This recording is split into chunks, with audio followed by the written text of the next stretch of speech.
Le dodo, Raphus cuculatus de son nom scientifique, symbole de l'île Maurice, a disparu depuis 300 ans. Mais le voici de retour sur l'île de la Réunion, filmé de nuit, dans une vidéo diffusée sur YouTube. Dommage! C'est un canular d'une ONG dont l'objectif final est de nous sensibiliser à la disparition de la biodiversité. Fake news, ou infox, sont les fausses informations diffusées et amplifiées sur les médias sociaux et reprises par les médias de masse. Elles vont de la blague potache à l'indémodable rumeur.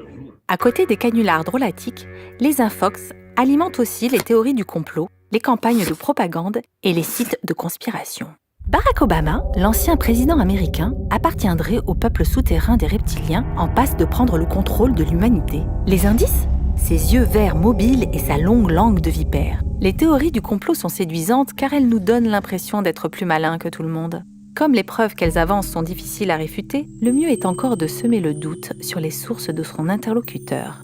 Peu importe que le contenu soit totalement truqué, c'est l'attention qui lui sera donnée qui compte. Être reconnu, avoir ses contenus retweetés ou repostés, c'est agréable. Mais réfléchir 30 secondes avant de cliquer, cela peut suffire à éviter le pire. Car au final, sous leur aspect inoffensif, les infox profitent à des individus ou des organisations mal intentionnées.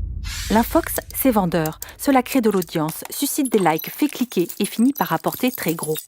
Certains sites ne publient que des fake news pour attirer les internautes et gagner énormément d'argent en publicité. Mais le profit n'est pas le seul objectif. Des humains, aidés par des algorithmes dans des fermes à trolls, produisent à la chaîne et sans état d'âme de la fausse information avec pour objectif d'impacter le monde politique. Par exemple, à l'occasion des campagnes présidentielles. Cette cyberguerre polarise les opinions et déstabilise la démocratie avec des infox qu'il faut démasquer aussi vite qu'elles apparaissent. Si les infox remportent autant de succès, c'est qu'il y a souvent un fond de vérité. Restons vigilants et démêlons le vrai du faux. Profitons des outils de vérification et de signalement. Ils sont mis à notre disposition par les médias de masse et certains médias sociaux. Ayez les bons réflexes.